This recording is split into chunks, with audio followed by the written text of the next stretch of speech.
Hello everyone, this is American 3071 with another video. Here we will be continuing the story of Britain's colonization of plague-weakened India.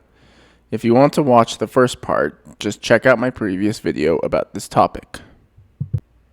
Now, before we begin, I would like to bring up the book I have published on Amazon. It is called the Broken Mantle series, and it's about 8 main characters trying to survive a continental war, with only one making it at the end of the series. The first book has already been published, and I am currently working on the second one. Now, back to the video. In the last episode, we left off with the plague devastating British-held Indian territories, with the rest of the subcontinent in the midst of the pandemic. In Bengal, the population had crashed 90% by 1802 to less than 5 million people. Governor-General Richard Wellesley, at this point, had requested from London a charter for Bengal and Madras, similar to the Virginia Charter nearly 2 centuries earlier, preparing these territories for British settlement. This request would be accepted by London, as the profits from the EIC, and conversely the British government, would crater significantly due to the population loss. While settlers would be en route to India, Wellesley would do what he could to handle the situation on the subcontinent. First, he would gather all Indian natives onto the same lands, with the elite zamindars, or landlords, being tasked with overseeing the new laborers given to them. Meanwhile, emptied out lands, either due to the plague or relocation policies, would be prepared for the new settlers, with land grants given to tens of thousands of British subjects and their families. Many new settlers arriving on the subcontinent would immediately struggle with the environment. Malaria and other diseases would ravage some of the first established towns, with the extreme heat being something completely foreign to the newcomers. These factors, along with initial unfamiliarity with farming techniques on the Ganges Delta, would help to contribute an average mortality rate of 20 to 30% in the initial years of colonization. As for Wellesley, his ambitions to acquire more territory would lead to greater British conquests of the subcontinent. As in our timeline, Richard Wellesley has great ambitions to conquer more of India and leave an impressive legacy in British history. Despite the devastation the plague has brought upon the company territories and profits, he was determined to make his mark. The first target on his list would be the Sultanate of Mysore. With the death of Tipu Sultan, the South Indian state would likely be in a state of turmoil. With no clear successor, the sons of Tipu would fight for the throne. Wellesley would simply need to promise the throne to one of these sons in return for Mysore being a client state of the EIC. Despite their own manpower shortages, Wellesley would still be able to assemble a force of sepoys and settlers to march on Seringapatam. His campaign into Mysore would be far easier than in our timeline, despite his manpower shortages. The Mysorean armies are splintered between various claimants to the throne, and Wellesley would simply need to defeat them all in detail before putting his preferred ruler on the throne. The decimated population of Mysore would be quick to submit, and British holdings would encompass nearly all of the south of India at this point. Hearing of British conquests, and likely knowing where the plague originated from, many states in the Maratha Confederacy would likely try to prepare themselves for the inevitable clash with British forces. Many in the Confederacy would blame Britain for the plague, and states neighboring Bengal would send in light cavalry, common in South Asian warfare tactics, to harass and attack British settlements. These cavalry would likely be joined by disgruntled Bengali natives having harbored resentment towards being forcibly relocated off their lands. These attacks on British settlements would have 2 profound effects on British India. First, it would give Wellesley the excuse needed to finally deal with the Confederacy once and for all. The second, and more lasting effect, would be on the settlers themselves. Many would begin demanding protection from these raids. But with the Napoleonic Wars escalating back in Europe, combined with the overall plague-induced manpower shortages in India, Wellesley, and in turn London, would be forced to permit the settlers to arm themselves and organize into militias. With the settlers armed, the cavalry attacks would be less effective, and the EIC armies could focus on an invasion of the Confederacy itself. Richard Wellesley would generally repeat much of the same tactics as he did in our timeline, given that both sides were devastated by the plague and manpower was an endemic issue. Richard's brother, Arthur, would still obtain his military skills from these campaigns, with his more cautious approach to battle replacing his previous bravado. To summarize the invasion of the Maratha Confederacy, EIC forces move in from the south and east from their holdings. They would initially win some major battles and even capture Delhi. The Marathas, particularly the Holkar clan, would then undo some of these gains due to their preference for guerrilla tactics over static battles. The smaller post-plague numbers would help to enhance these guerrilla tactics, forcing the Wellesley brothers to rethink their strategy.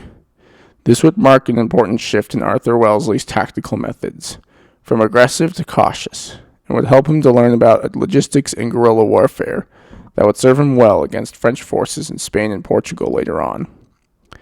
For now, the tactical shift would help to ultimately bring down the Holkar clan, though on better terms than most other states. This final conquest would mark the end of the Maratha Confederacy and make Britain the dominant power on the subcontinent. The British would continue their colonization efforts of Bengal and Madras, getting the new settlers to try and grow cash crops such as indigo and tea, alongside staples such as rice. The need for more settlers would also induce the company and London to bring in immigrants from other parts of Europe, such as royalist French, Swiss, Dutch, and German settlers. This would be enhanced with the Napoleonic Wars raging back in Europe, as Napoleon Bonaparte plunged the continent into chaos. Napoleon in this timeline would be more difficult for the British to fight against. With EIC profits hit hard by the plague, Britain would be forced into a more containment-style strategy, focused on naval supremacy and protecting their colonies, versus the more free-spending strategy they had in our timeline. This would delay coalitions against Napoleon being built, and subsequently allow him to stay in power longer. However, the man would still make many blunders, such as starting the Peninsular War, which would give Britain opportunities to tie down French forces. Eventually, with the continental system Napoleon put in place, harming Europe's economy, along with the shock of the plague still affecting the global economy, rifts in Napoleon's system of dominance would form, and everything would culminate in a failed invasion of Russia, though at a later date than in our timeline. Europe would form another coalition, only this time the stakes would be much higher. Exhausted by economic woes and prolonged existence, this war would see a more razor-thin victory for the Allies, as Napoleon had better time to consolidate his gains, though with a more economically distraught Europe than in our timeline. Napoleon would simply be exiled to St. Helena after his first downfall, making a second attempt impossible. Britain would, as in our timeline, enter their Pax Britannica that would last until the First World War. This gives them ample time to further speed up and consolidate their colonization efforts back in India, drawing on even more settlers from war-ravaged parts of Europe, such as Spain and Portugal, as well as from an ever-expanding United States. Back on the subcontinent, with Napoleon's downfall, more resources are quickly expended on strengthening British holdings and settlements. By the 1820s, imports of quinine, a bitter substance derived from the cinchona tree in South America, would help to reduce malaria deaths drastically among the settler populations. This, along with better medical treatments such as vaccines, would eliminate much of the mortality rates afflicting the European settler population and give them an edge over their native counterparts. The era of Pax Britannica would also ensure safer passage to India for immigrants coming from Europe and America. This would lead to a massive explosion in population, so that by 1830, Bengal's white population would be about half that of the recovering native one, or approximately 2 to 3 million. These newcomers would help to spur the Industrial Revolution in the colonies, driving up profits for the EIC and increasing tax revenues for the British government. The social changes that would ensue on the subcontinent would be substantial at the very least. The sudden arrival of a major Christian population in Bengal and Madras would certainly add to the already diverse religious dynamic of the region. The rapid settlement and expansion of the settlers would most certainly invoke a religious zeal among many of them, and missionary efforts would be pushed forward. Many natives would indeed convert to Christianity, though many more would resist and even lash out at the ever-growing presence of these foreigners. With the conversion of so many natives, many religious barriers would vanish, and integration into colonial society for these people would be much easier. Many would likely work and live in the more white-dominated areas of the colonies, rather than the native-dominated parts. Interracial marriage would also be something occurring at this time, though, as time went on, this practice would be frowned upon with the emergence of Victorian Arab morality and Darwinism. This would not be without growing tensions. The remaining non-Christian natives in Bengal and Madras would feel increasingly marginalized, even the elites. This would occur more and more as the need for placating local elites and respecting traditions and customs would no longer be needed to maintain stability in these regions. This mounting frustration would lead a small but steadily growing number of raids on white and native Christian settlements, which would in turn result in counter-raids and growing militia units among the white and native Christian settlers. The EIC would try to maintain peace as best they can, but with growing distrust over their dominance by the settler population and general mismanagement of native resettlement programs, the company would find themselves losing control of the situation, and things would likely reach a breaking point in the mid-1830s or early 1840s, when the white, mixed, and native Christian populations combined began to outnumber the non-Christian natives in Bengal. This breaking point would effectively be our timeline's version of the 1857 Sepoy Mutiny in our timeline, where company mismanagement led to an uprising which forced India to fall under the Crown's authority and ending the company's dominance on the subcontinent. The war would likely be sparked with a land dispute out in the countryside between some settlers and natives, including some local zamindars. A good scenario could be some poorly done land surveys led to settlers purchasing land already agreed upon by the EIC and natives to be natively owned. This would immediately cause a dispute where both parties feel wronged, the settler because his money was already spent, and the native because their agreed upon land is being unjustly taken from them. Rather than return the money to the settler, or simply giving him another plot of land equal to the one he purchased, as would normally be the case, bureaucratic mismanagement within the company would exacerbate the situation, and a fight would likely break out between both parties. Whether or not someone is killed in this initial skirmish wouldn't matter, as news of the incident would spread like wildfire, reaching the ears of most settlers and natives. The news would act as the final straw for the beleaguered natives, who would rise up in revolt across Bengal. The Bengal uprising would cause large swaths of the subcontinent to rise up as well. The EIC would be overwhelmed, and London would be slow to act due to the opium wars with China at this time. This would force local settler governments to act and raise militias as quickly as possible to counter the rampaging natives. The already well-armed settler population would give the British a significant advantage over the native Indians in this conflict. Hundreds of thousands of armed white colonists would wreak havoc among the native towns and settlements, forcing millions in Bengal to surrender and/or leave. Native attacks on settlers would be neutralized rapidly, and Bengal would be secured very quickly by the British, with Madras following suit in rapid succession. The rest of India would take time, as the EIC would be overwhelmed initially. The company would rapidly turn to local support once again and allow for the local settler governments to form armies made up of tens of thousands of Anglo-Indian troops. This would have a couple of important effects.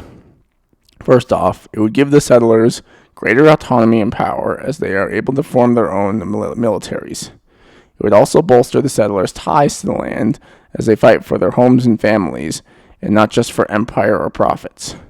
The settler armies would therefore fight far more ferociously than any company army before them. Many of these armies would be second-generation Anglo-Indians, born and raised on the subcontinent, with most never having set foot in Britain. Some would even have native wives and children. The second effect would be the army composition itself. Rather than using native sepoys, the British would from here on out control the subcontinent, primarily by using conscript soldiers from their Anglo-Indian population.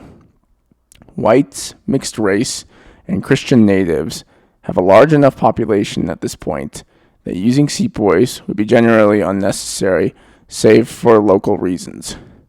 Of course, the Sikhs and the Gurkhas would still be employed due to their fighting prowess. Within a year or two, the uprising would be put down. Anglo-Indian armies, numbering in the tens of thousands, would at this point be scattered across the continent, and London would decide to keep many of them garrisoned, along with local sepoys, to keep tensions lowered. The growing power of the Anglo-Indian population would help to facilitate the transfer of India from company rule to the crown, finally ending centuries of company dominance. Bengal and Madras would change dramatically post-war. In Bengal, the non-Christian native population, if they haven't left already, would pack up and move to other parts of the continent, with local governments helping to support the migration. Both Bengal and Madras would individually form their own Anglo-Indian legislators and each have a crown-appointed governor. The demographics would be dramatically changed once more, and the white population would likely be the majority at this point, numbering anywhere between 4 to 5 million by 1850 in Bengal. Bengal would also be overwhelmingly Christian, as conversions plus outmigration of non-Christians would leave anywhere between 80 to 90% of the population adhering to some denomination of Christianity. The overall population of Bengal by 1850 would likely number around 8 to 9 million. Madras would be slightly different. With most immigration being received by Bengal, Madras would by 1850 have an Anglo-Indian population of no more than 1 to 2 million. There would thus be far less of an exodus of non-Christian natives, so that by that same year, the non-Christian population would still be in the majority. The overall population in Madras by 1850 would likely be around 5 to 6 million. This would be the overall situation in India by 1850. The subcontinent would be split into 3 colonies: Bengal, Madras, and the British Raj. Sepoy armies would be relegated to keeping local tensions lowered, while the main force of British authority would be the very loyal Anglo-Indian armies garrisoned across the continent, with the special native units supplementing them whenever possible. Company rule would have ended by now, as India moves forward under direct control by London. In the next episode, I will go over the second half of the 19th century with this alternative history, and explain how the American Civil War, the Great Game between Britain and Russia, and subsequent lead-up to World War I are affected by this alternate India. Thank you for watching my video to the end. If you enjoyed it, give it a like and subscribe for more on the way. Also, check out my book, Stars and Symbols, on Amazon for more entertainment.